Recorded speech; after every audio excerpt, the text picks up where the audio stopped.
ఇప్పటి నుంచి రాసుకోర్రి. ఇప్పటి నుంచి 40 ఏళ్ళ దాకా రాజకీయాన్ని ఏలే సత్తా ఉన్నటువంటి వ్యక్తులందరూ మీ ముందు కూర్చుని ఉన్నారు.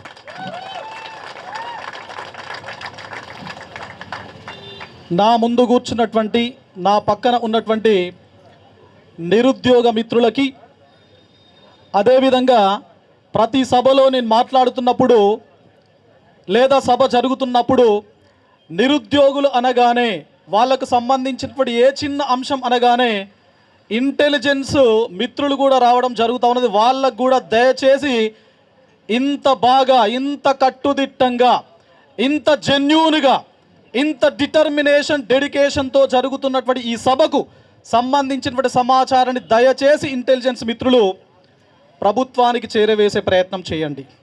మరి మనం సభ పెట్టుకున్నాం అంటే నాకు ఒకటి చాలా స్పష్టంగా గుర్తుకొస్తూ ఉన్నది. భగవద్గీతలో 18 అధ్యాయాలు ఉన్నాయి.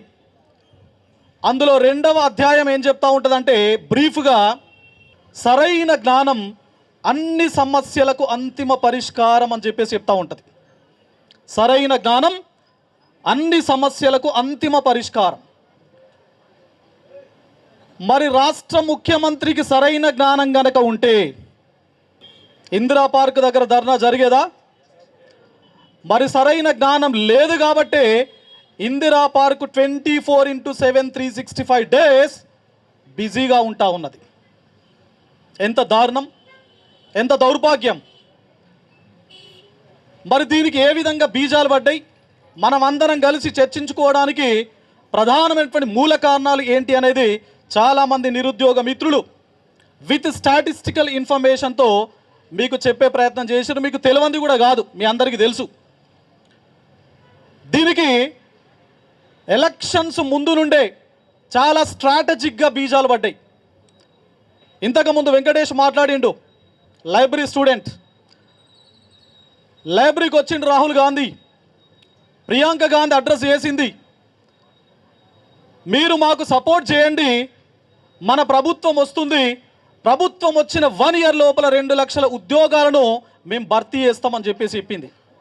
ఒకవేళ 2 లక్షల ఉద్యోగాలు కనుక భర్తీ చేయకపోతే మొదటి సంవత్సరంలో మాకు తద్దినం పెట్టండి అని చెప్పేసి కూడా చెప్పింది. మాకు తద్దినం చెప్పండి అని చెప్పేసి చెప్పింది. మరి ఇప్పుడు ఎన్నవ తద్దినం పెట్టాలి? ఇప్పుడు మనము ఎన్నవ తద్దినం పెట్టాలా? 2వ తద్దినం పెట్టాలా? ఎవరికి? రాష్ట్ర ప్రభుత్వానికి పెట్టాలి. ఎవరిని పిలిచి పెట్టాలి? మనం రాహుల్ గాంధీతో పాటు ప్రియాంక గాంధీని కూడా పిలిచి 2వ తద్దినం మనం ఇక్కడ పెట్టాలి. పెట్టిరా? సో కాబట్టి మిత్రులారా, మీరు హామీ మేరకే బస్సు యాత్ర చేసిరు, ఈ రాష్ట్రాన్ని అధికారం లోపలికి తీసుకొచ్చేటువంటి ప్రయత్నం చేసిరు. మరి ప్రభుత్వం ఏర్పాటైంది. ఏర్పాటు కాకముందు మేనిఫెస్టోను డిజైన్ చేసిరు. మేనిఫెస్టో లోపల 2 lakhs జాబ్స్ అన్నారు మొదటి సంవత్సరంలో. మొన్న ఏదో పాడ్కాస్ట్ లోపల పిసిసి ప్రెసిడెంట్ గారు ఏ విధంగా మాట్లాడారో మీకు తెలియంది కాదు. మొదటి సంవత్సరం అంటే మొదటి సంవత్సరం కాదు, మొదటి టర్ము అంటే 5 సంవత్సరాల లోపల భర్తీ చేస్తామని చెప్పేసి చెప్పారు. జనరల్గా మనం అందరం కూడా ఎకానమీలో చదువుకుంటాం, మా చౌటికి బాగా తెలుసు. గున్నార్ మిర్ధాల్ ఎప్పుడు చెప్పిండు రోలింగ్ ప్లాన్ గురించి.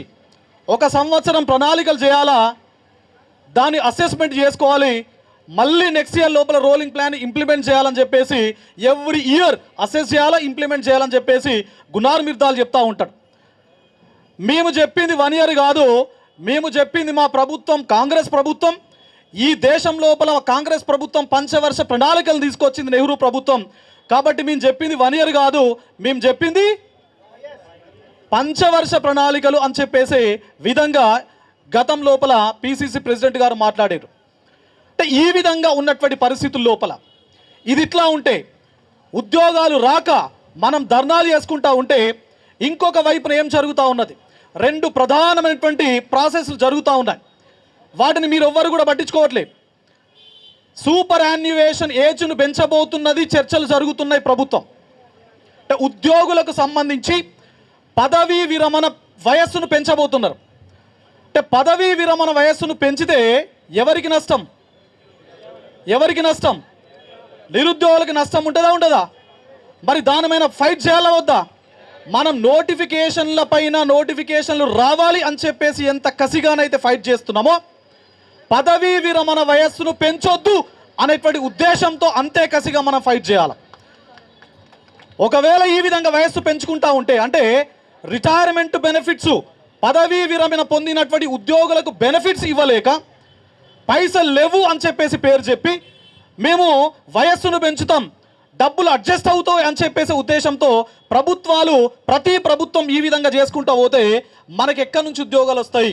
దానిపైన కూడా తప్పనిసరిగా మీరు ఫైట్ చేయాల్సినటువంటి అవసరం ఉంది. దానికి మేము తోడుంటాము అని చెప్పేసి మేము చెప్తా ఉన్నాం, గుర్తుపెట్టుకోండి. నిన్న ఇలా పేపర్ చూసిన, ఈ రాష్ట్రం లోపల పాఠశాలలను రేషనలైజేషన్ చేస్తున్నాము ఉద్యోగాలకు సంబంధించి, టీచర్స్కి సంబంధించి అని చెప్తా ఉన్నారు. మరి డిఎస్సి మిత్రులు డిఎస్సి కోసం వెయిట్ చేస్తూ ఉన్నారు.